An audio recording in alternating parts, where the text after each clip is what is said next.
दरगाह का मामला सामने आया। अब जौनपुर की अटाला मस्जिद जिस पे एक तरफ हाईकोर्ट और सेशन कोर्ट में सुनवाई चल रही है, कल आपने एक बयान दिया कि अभी ये मस्जिद में मंदिर ढूंढ रहे हैं और उसके बाद फिर हम बुद्ध को ढूंढेंगे क्योंकि वो पहले सब बुद्धिस्ट प्लेसेस हुआ करती थी। आपके ये बयान में आपने कहा है। देखिए,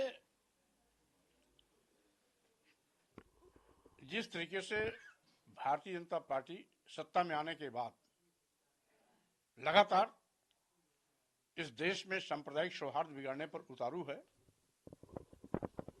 कभी हिंदू मुस्लिम का एजेंडा उठाएगी तो कभी मस्जिद में मंदिर खोजने का बात लेके आएगी, और आज एक फैशन चल गया है हर मस्जिद में मंदिर खोजने का। कभी ज्ञानवापी का मामला उठाया गया, तो अब संभल, बदायूं, अजमेर, जौनपुर का मामला उठाया जा रहा है। कभी मथुरा की बात की जाती है। तो स्वाभाविक रूप से इतिहास इस बात का गवाह है और इतिहास इस बात का साक्षी भी है कि अगर गड़े मुर्दे उखाड़े जाएंगे, इतिहास कुरेदा जाएगा, तो बहुसंख्यक हिंदू मंदिर पहले बौद्ध मठ थे। यहां तक कि बद्रीनाथ, केदारनाथ, जगन्नाथपुरी, रामेश्वरम भी बौद्ध मठ था। अगर यही प्रकार की बात चलती रहेगी कि भारतीय जनता पार्टी और उनके सहयोगी दल हर मस्जिद में मंदिर खोजते नजर आएंगे, तो आगे आने वाले दिनों में इसी परंपरा का अनुसरण करते हुए बौद्ध धर्मावलंबी लोग हर मंदिर में बौद्ध मठ खोजना शुरू कर देंगे, जो भाजपा के लिए महंगा साबित होगा। इसलिए देश में अमन, चैन, भाईचारा, सौहार्द बना रहे। 15 अगस्त 1947 के दिन जिस भी धार्मिक स्थल की जो यथास्थिति रही है, उसे हूबहू हमें उसे उसी रूप में स्वीकार करना चाहिए, जिससे कि जो हमारी भारतीय संस्कृति रही है, हिंदू, मुस्लिम, सिख, ईसाई, बौद्ध, जैन, पारसी सब है भाई भाई, ये बात आगे भी चलती रहे। लेकिन सर, आपने मंदिर को जो बात कर तो कह रहे हैं उसका कहाँ क्या सबूत है, क्या है? क्योंकि सारे सबूत हैं। इसके पहले भी कुछ मठाधीशों ने, उसमें एकाध शंकराचार्य भी थे, सवाल उठाया था कि मौर्य जी बिना ऐतिहासिक साक्ष्य के रख रहे हैं। और जब 4 दिन बाद मैंने सारे ऐतिहासिक साक्ष्यों के साथ इस बात को चुनौती दिया कि बद्रीनाथ, केदारनाथ, जगन्नाथपुरी, रामेश्वरम, ये सब 11वीं 12वीं शताब्दी में मंदिर बनाए गए, पहले बौद्ध मठ थे, तो सबकी बोलती बंद हो गई थी। इसलिए इतिहास कुरेदना इनके लिए भारी पड़ेगा। अच्छा होगा कि जो संविधान की व्यवस्था है, धर्म, संप्रदाय, जाति, लिंग, जन्म स्थान के आधार पर किसी के साथ भेदभाव न हो, सरकार उसका अनुसरण करे, संवैधानिक मान्यताओं को ध्यान रखते हुए सभी धर्म, पंथ, जाति वर्ग के लोगों का सम्मान करे। इसी से भारत का विकास भी होगा। और जो भारतीय जनता पार्टी विश्वगुरु विश्वगुरु विश्वगुरु बनाने की ढोंग करती रहती है, वह हिंसा से नहीं बन सकता है, वह बुद्ध की विचारधारा से ही चल सकता है।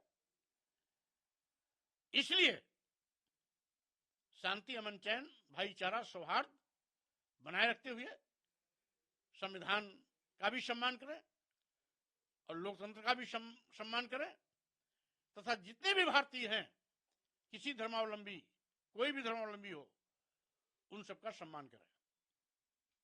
सर, एक समय लेके इन्होंने संभल के मुद्दे को पार्लियामेंट में उठाया बहुत मुखरता से, लेकिन अगर अच्छा होता कि इन्होंने उस वक्त रामपुर की घटनाओं के बारे में जिक्र किया होता और रामपुर पे अगर अंकुश लगा होता तो संभल में ये घटनाएं सामने ना आती। तो रामपुर पे जो समाजवादी चुप्पी रही है उससे काफी नाराज नजर आ रहे हैं आजम खान।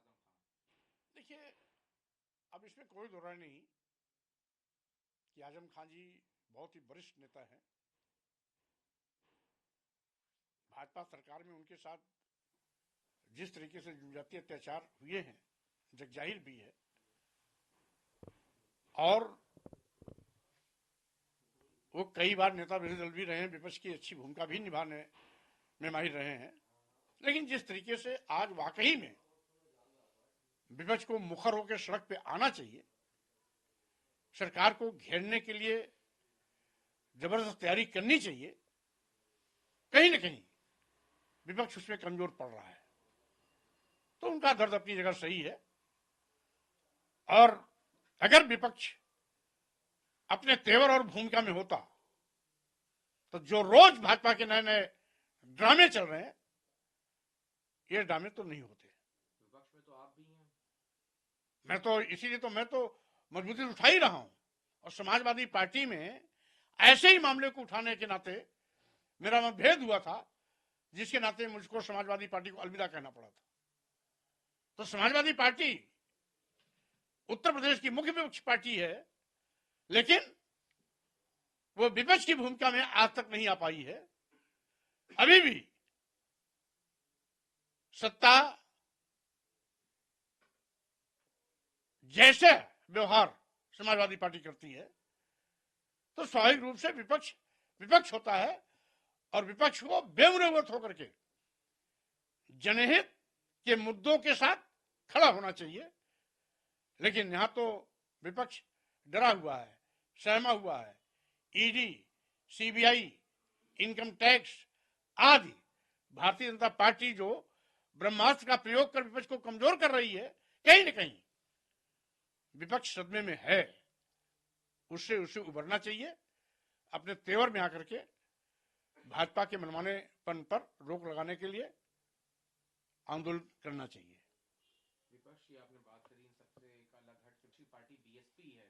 अभी कई दिनों से खबरें चली, सोशल मीडिया पे देखने को मिला है कि आपकी बीएसपी में वापसी को लेके काफी सुगबुगाहट नजर आ रही है। सोशल मीडिया पे तमाम अकाउंट्स हैं जो कह रहे हैं कि आपकी संभावना है बीएसपी में वापस जाने की, क्योंकि जिस तरह से जो लोग गए थे बीएसपी से, उनको वापस जाने की बात जो कही जा रही कि उनको पार्टी वापस ले सकती है। देखिए, बहुजन समाज पार्टी का तो खेल खत्म हो चुका है, क्योंकि बहुजन समाज पार्टी बाबा साहब डॉक्टर भीमराव अंबेडकर के मिशन और मानवर कांशीराम जी के सामाजिक परिवर्तन आंदोलन पर आधारित थी।